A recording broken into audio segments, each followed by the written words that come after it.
오늘 새벽 우리에게 주신 하나님 말씀은 에스겔 4장입니다. 구약성경 1154면입니다.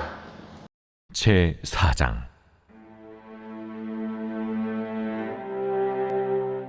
너 인자야, 토판을 가져다가 그것을 내 앞에 놓고 한 성읍 곧 예루살렘을 그 위에 그리고 그 성읍을 에워싸되 그것을 향하여 사다리를 세우고 그것을 향하여 흙으로 언덕을 쌓고 그것을 향하여 진을 치고 그것을 향하여 공성퇴를 둘러 세우고 또 철판을 가져다가 너와 성읍 사이에 두어 철벽을 삼고 성을 포위하는 것처럼 에워싸라. 이것이 이스라엘 족속에게 징조가 되리라.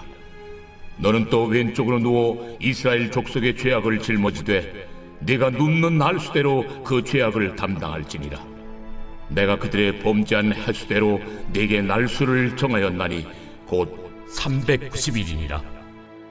너는 이렇게 이스라엘 족속의 죄악을 담당하고 그 수가 차거든 너는 오른쪽으로 누워 유다 족속의 죄악을 담당하라. 내가 네게 40일로 정하였나니 하루가 1년이니라. 너는 또 내 얼굴을 에워싸인 예루살렘 쪽으로 향하고 팔을 걷어 올리고 예언하라. 내가 줄로 너를 동일이니 네가 에워싸는 날이 끝나기까지 몸을 이리저리 돌리지 못하리라. 너는 밀과 보리와 콩과 팥과 조와 귀리를 가져다가 한 그릇에 담고 너를 위하여 떡을 만들어 네가 옆으로 눕는 날수 곧 390일 동안 먹되 너는 음식물을 달아서 하루 20세겔씩 때를 따라 먹고 물도 6분의 1흰씩 되어서 때를 따라 마시라. 너는 그것을 보리떡처럼 만들어 먹되 그들의 목전에서 인분불을 피워 구울지니라. 내가 여러 나라들로 쫓아내어 흩어버릴 이스라엘 자손이 거기서 이같이 부정한 떡을 먹으리라. 아하, 주 여호와여, 나는 영혼을 더럽힌 일이 없었나이다. 어려서부터 지금까지 스스로 죽은 것이나 짐승에게 찢긴 것을 먹지 아니하였고 가증한 고기를 입에 넣지 아니하였나이다. 보라, 쇠똥으로 인물을 대신하기를 허락하노니 너는 그것으로 떡을 구울지니라.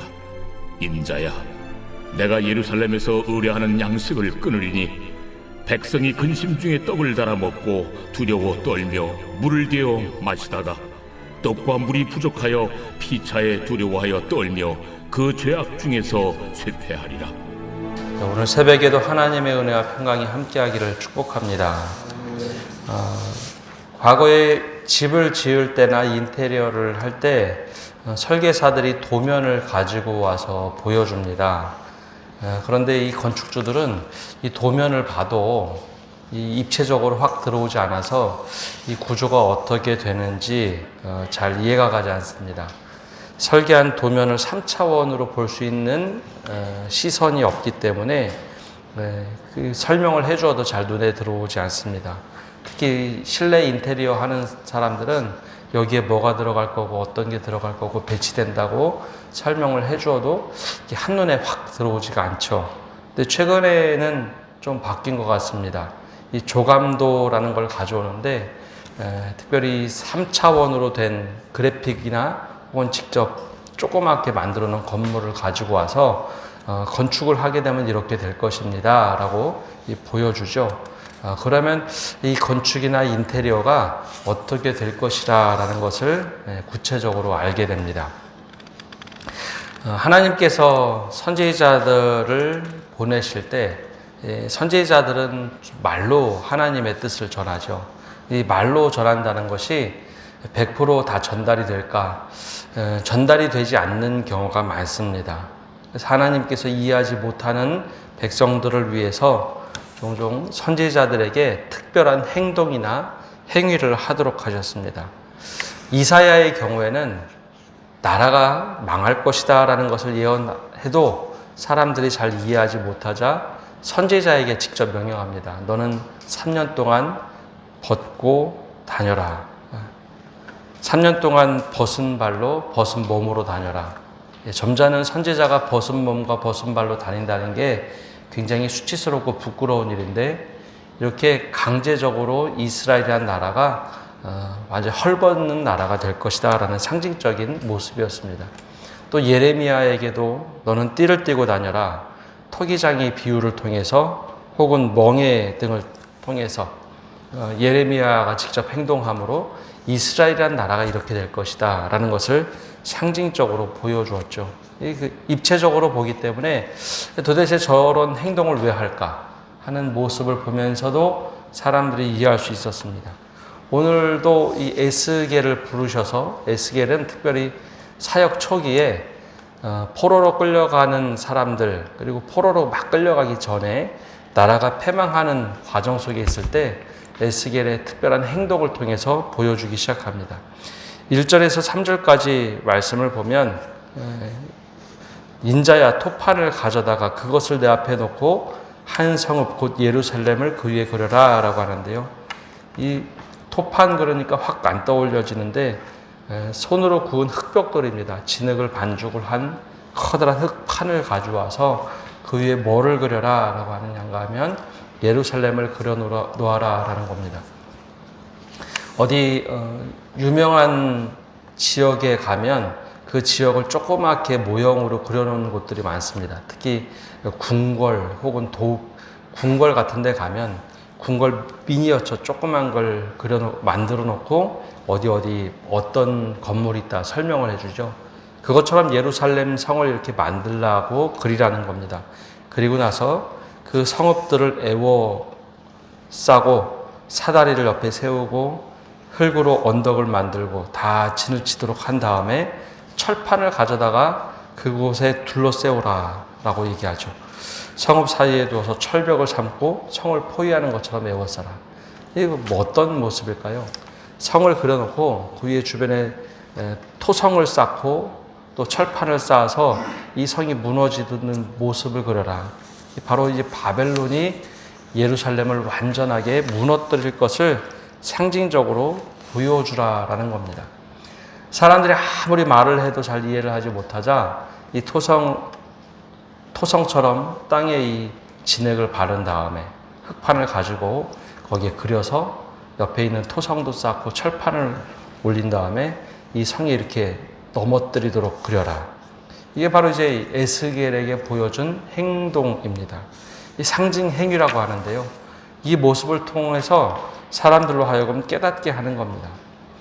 실제로 이 바벨론이 예루살렘을 침공해 들어올 때 이 모습 그대로 침공해 들어옵니다. 우리가 예레미야서에서 이미 보았던 것처럼, 그리고 열왕기 상하, 특별히 하에서 보았던 것처럼 토성을 1년 반 동안 쌓습니다.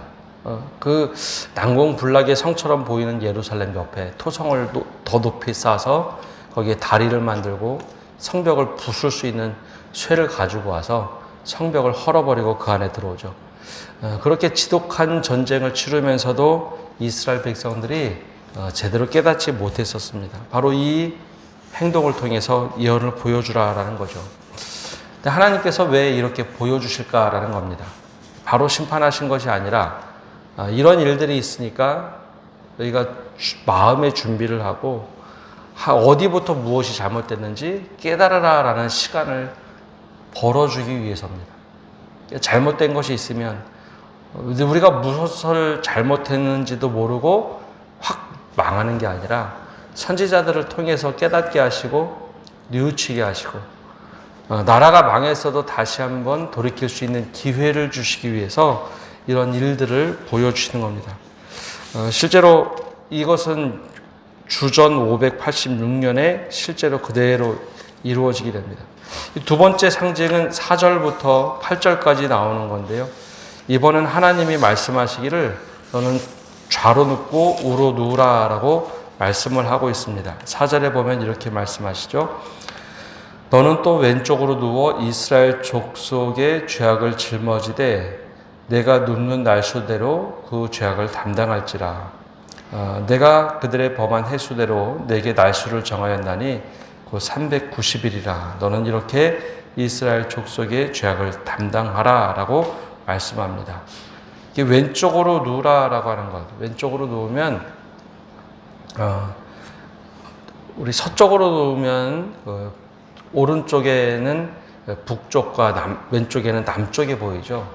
마치 하나님께서는 왼쪽으로 누워서 이스라엘을 바라봐라 라고 하는 겁니다. 사방을 둘러보면 북이스라엘만 나오죠. 근데 눕는 날수대로 왼쪽으로 누워서 있는데, 왼쪽으로 누워서 오른쪽 양옆을 보면은 이스라엘이 있는데 390일 동안 누워라. 이건 해석할 때마다 조금 다른데요. 아마도 솔로몬 시대부터 이스라엘이 망하는 기간, 그 390년을 상징을 합니다. 그 390년 동안 몸을 이리저리 꼼짝 못하게 누워서 나라가 망할 수 있음을 보여주라는 것이죠. 또 오른쪽으로 누우라고 얘기합니다. 오른쪽으로 누워서 40일 동안 누워라. 그 수가 차거든 390일 누운 다음에 오른쪽으로 눕되 40일로 누워서 꼼짝하지 마라. 40일이라는 시간은 40년을 의미하는데 남유다가 망해가는 시간입니다. 남유다가 이렇게 처절하게 망하는 시간. 그래서 북이스라엘에서 남유다까지 망하는데 이 모든 총체적인 시간 440년이 걸린다는 거죠. 이 440년은 애굽의 포로 시대와 참 비슷합니다. 애굽의 포로 시대. 그것처럼 하나님께서 경고하는 겁니다. 너희가 잘 살았어야 되는데 그러지 못해서 이렇게 예언을 한다라고 상징적인 행위로 보여주라라는 겁니다. 근데 7절, 8절의 말씀이 조금 의미심장합니다. 너는 또 내 얼굴을 에워싸인 예루살렘 쪽으로 향하여 팔을 걷어올리고 예언하라. 내가 줄로 너를 동이리니 내가 에워싸는 날이 끝나기까지 몸을 이리저리 돌리지 못하리라.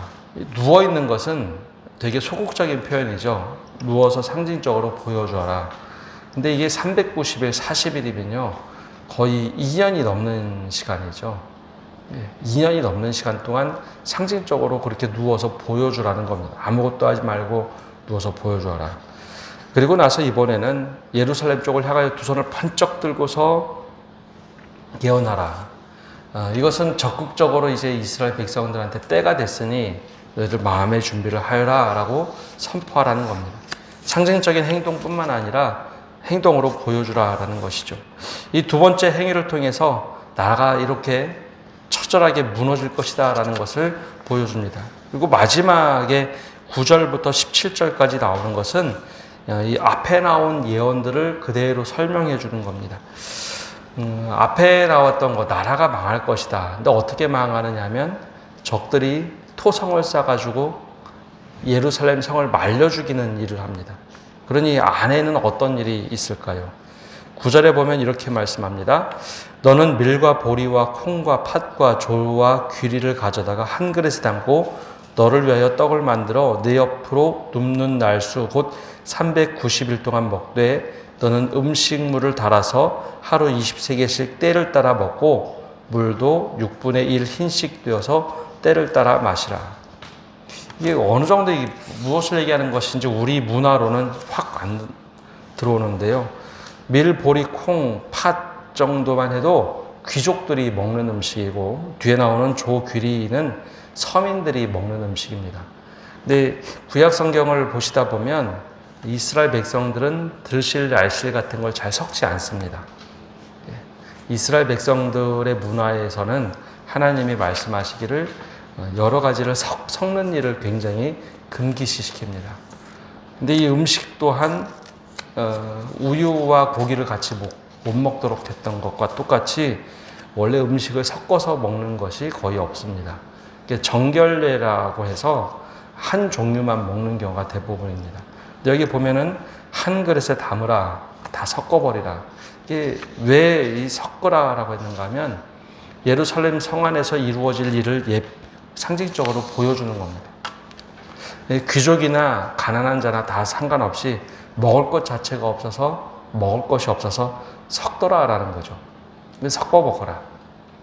그것도 이상한데 떡을 만들어 옆으로 눕는 날수 390일 동안 먹었는데 하루 20세겔씩 때를 따라 먹고 물도 6분의 1 흰씩 되어서 때를 따라 마시라. 하루에 0.6리터 정도, 음식은 약 250g 미만의 아주 조그만 양의 음식만 먹어라. 이것은 그만큼 예루살렘 성이 황폐하게 돼서 먹을 음식이 없을 것을 미리 예표해 주는 겁니다. 근데 여기 더 충격적인 이야기를 아시죠? 12절에 보면 이렇게 말합니다. 너는 그것을 보리떡처럼 만들어 먹되 그들의 목전에서 인분 불을 피워 구울지니라. 무교병을 만들 때는 이 떡을 구워서 만든다라고 얘기합니다. 우리나라는 쌀을 끓여서 먹는 문화라면 거기는 화덕에 떡을 구워서 먹는 문화입니다. 이 동남아시아 가도 더운 나라 가도 구워서 먹는 문화가 많죠. 예, 뭐 인도, 네팔 같은 데 가면 뭐 이렇게 밀을 구워서 먹죠. 똑같이 구워서 먹는 문화인데 인분이라고 하는 것은 땔감이 그만큼 없다는 것을 말하는데 인분은 원래 쓰지 않습니다. 예. 우리나라도 예전에 보면은 이제 먹을 것이 없어 인분 말려서 뭐 뗐다 또 소 똥을 가지고 와서 뗐다라는 것을 보긴 하는데요. 이스라엘 문화에서는 인분은 굉장히 더러운 것으로 불결한 것으로 취급이 됩니다. 그 인분으로 불을 피워서 굽는다는 것은 너무 부정해서 그것을 먹을 수 없다라는 건데 하나님이 그렇게 말씀을 하시죠. 또 부정한 떡을 먹어라. 그래서 예레미야가 너무 속상해서 너무 힘이 들어서 14절에 이렇게 얘기합니다. 내가 말하되 주 여호와여 나는 영혼을 더럽힌 일이 없나이다. 어려서부터 지금까지 스스로 죽은 것이나 짐승에게 찢긴 것을 먹지 아니하였고 가증한 고기를 입에 넣지 아니하였나이다.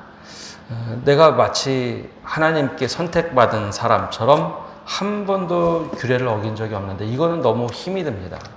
하나님께서 말씀하시고 다 따를 수 있지만 이거 너무 힘듭니다. 그래서 하나님께서 그럼 인분 말고 소똥으로 구워 먹어라 허락은 받습니다. 근데 이 양이요 엄청나게 적은 양이고 390일 동안 아무것도 하지 않고 이것으로 먹고 산다는 것 자체가 힘든 일입니다. 굉장히 고통스러운 일이죠. 그럼에도 불구하고 너 이걸 행하면서 이스라엘, 특별히 남유다가 어떻게 망할런지 상징적으로 보여주라라는 겁니다. 그리고 나서 16절, 17절에 어떤 일이 일어날 건지 설명을 해주시는데 내가 이르되 인자야 내가 예루살렘에서 의뢰하는 양식을 끊으리니 백성이 근심 중에 떡을 달아 먹고 두려워 떨며 물을 되어 마시다가 떡과 물이 부족하여 피차에 두려워하여 떨며 그 죄악 중에서 쇠퇴하리라. 예루살렘이 이렇게 망할 것을 네가 보여주고 미리 알고서 이야기해 주라라고 말씀합니다. 어찌 보면 하나님이 굉장히 가혹하신 것 같은데 여기에는 하나님의 사랑의 이면이 나옵니다.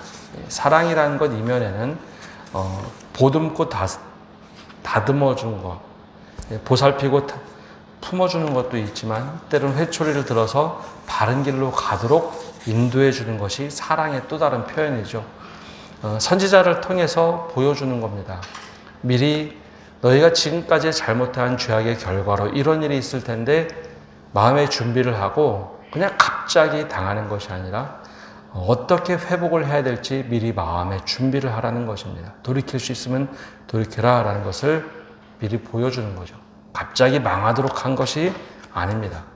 하나님이 얼마나 많은 선지자들을 보내서 이러면 망할 것인데, 이러면 패망할 것인데, 이러면 스스로 너희들 하나님으로부터 버림받을 텐데 여러 번 얘기해 줬어도 그대로 따라하지 못하자, 회심하지 못하자 하나님이 사랑의 이면인 채찍을 들어도 이런 일이 일어날 것이다 다 일일이 세세하게 알려주신 것이죠. 근데 또 다른 것은 선지자의 자리, 말씀을 따라 사는 자리는 늘 쉽고 행복하고 기쁜 자리만은 아니라는 것입니다. 오죽하면 에스겔 선지자가 주님 제가 얼마나 주님 앞에서 바르게 살았는데 인분으로 이 불을 피워 떡을 구워 먹는 것까지는 너무나 어렵습니다 라고 말할까요? 하나님의 뜻대로 살아가는 것이 때론 이렇게 어렵고 부침이 있을 때도 있습니다. 그러나 하나님의 사람은 하나님과 이렇게 때론 씨름할지라도 하나님의 뜻대로 살아갈 때 하나님께서 그 인생을 책임져 주신다라는 겁니다. 그것이 바로 하나님께 붙들려 살아가는 사람들의 모습입니다. 결과적으로 하나님께서는 이 에스겔을 통해서 하나님의 뜻을 말씀해 주시죠. 이것이 바로 하나님의 뜻을 이루어 가시는 방법입니다. 오늘 이 말씀을 통해서 우리에게 어떤 뜻을 우리에게 들려주고 계십니까? 하나님의 말씀은 반드시 이루어지는데요. 그것이 때로는 심판의 이야기가 있을 때가 있고 사랑의 말씀이 있을 때가 있습니다. 근데 우리에게 어떤 의미로 다가오는지, 우리가 싫어하는 것은 귀 막고 살고 우리가 좋아하는 것은 활짝 마음을 열어서 하나님 그렇게만 하시면 좋겠습니다. 선택적으로 하나님의 말씀을 듣고 살아가지는 않는지요. 때로는 에스겔처럼 하나님 이게 때로는 너무 이렇게 사는 것이 힘듭니다 라고 하면서도 하나님과 씨름하면서 하나님의 뜻을 따라 사는 삶, 오늘 이런 삶을 우리들에게 원하고 계십니다. 오늘 새벽에도 말씀을 듣고 하나님의 뜻에 따라 살아가시는 성도 여러분 되시기를 바랍니다. 기도하겠습니다. 하나님, 북이스라엘과 남유다가 망해가면서 그 수십만, 수백만 명의 사람들이 살아가면서도 하나님의 뜻을 따라 사는 사람이 너무 적어서 하나님의 속상한 마음이 느껴집니다. 에스겔 선지자를 통해서 또 많은 선지자들을 통해서 말씀을 하셨지만 그 말씀을 따라 회심한 사람이 너무 소수였고 남은 자들이 소수였음을 보게 됩니다. 그럼에도 불구하고 이런 상징적인 모습을 통해서 하나님이 무엇을 말씀하시는가 깨닫게 하실 때 그 깨달음을 가졌던 사람들, 그 사람들이 바로 우리가 되게 하시고 이 말씀을 통하여 하나님의 뜻이 무엇인지 깨닫고 우리가 미리 준비하며 살아가는 저희 되게 하여 주옵소서. 또한 에스겔과 같이 하나님의 말씀을 듣고 그 말씀에 따라 살지만 이것이 어려울 때 하나님께 토로도 하고 하나님과 씨름도 하고 하나님께서 무엇을 원하시는지 때로는 하나님의 뜻을 돌이킬 수 있는 저희가 되게 하시고 그 말씀을 따라 살아가는 저희 되도록 믿음을 지켜주시옵소서. 오늘 한 날도 저희가 모든 것 주님께 맡겨드립니다. 우리와 함께 하신 하나님으로 더불어 살아가게 하여 주옵소서. 예수님의 이름으로 기도합니다. 아멘.